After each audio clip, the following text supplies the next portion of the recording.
Hi. One of the philosophy groups that I'm in, the question came up about non-attachment and suffering. So I feel like I've had some big transformations from contemplating this and wanted to share it. Um, so attachment in this regards is holding on to things that aren't real. So by that I mean if I had a really amazing meal and then I finished it, if I want there to be more, that's not real. It's gone. So at the end of the meal, I could be appreciating that I had an amazing meal, or I could be sitting there and suffering, going, "Oh, I wish there was more." Um, and you can think of almost any area of your life where there's a choice between appreciating things or thinking of what's not there. Um, the concept of missing people when someone goes on a holiday. You can think of them warmly, or you can think of them and think, "Oh, I miss them," and feel sadness. The choice of how you look at a situation is vast in the possibilities of how you think about it. And I remember when I contemplated this and realizing, oh, missing's not a thing that I want to do, then when I'd move to different cities, I would think of my friends and experiences from the other place and intentionally practice the warm feeling. Now, sometimes I'd have a lot of people around me going, "Don't you miss them? Miss them? Miss them?" And when I wasn't careful, I'd allow that thought to take root. But then when I notice it, I choose to bring my focus back into appreciating the people from my past and feeling good about my experiences. Now, the question in this group was actually about non-attachment when someone we love passes away.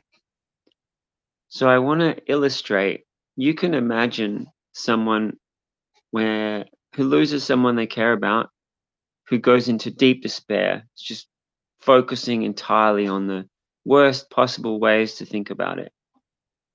Hopefully that's none of you. Then you could imagine someone who's quite upset. And then you could imagine somebody who is spending some time celebrating and appreciating the person, and also some time like wishing they're still here and not accepting that they're gone.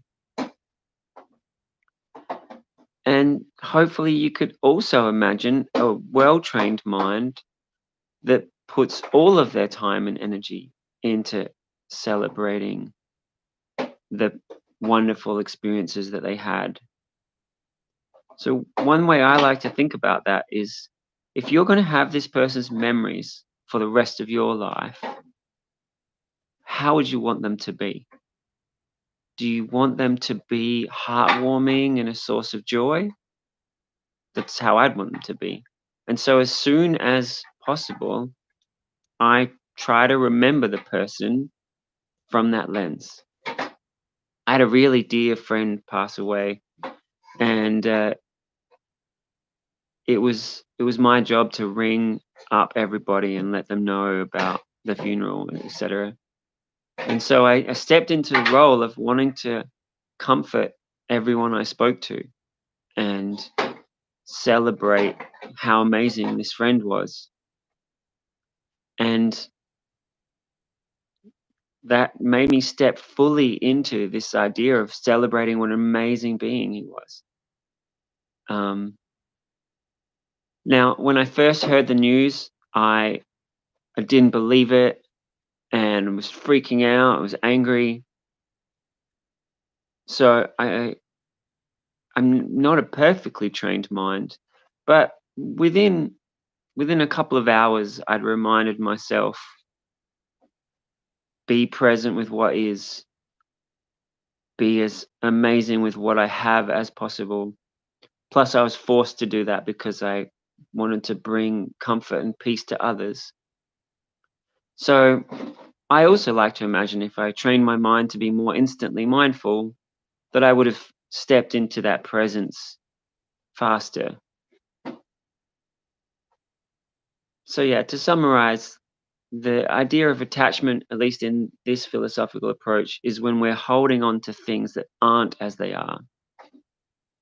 And when we're fully present with things as they are, then we can choose how to feel, how to respond, how to celebrate, how to focus.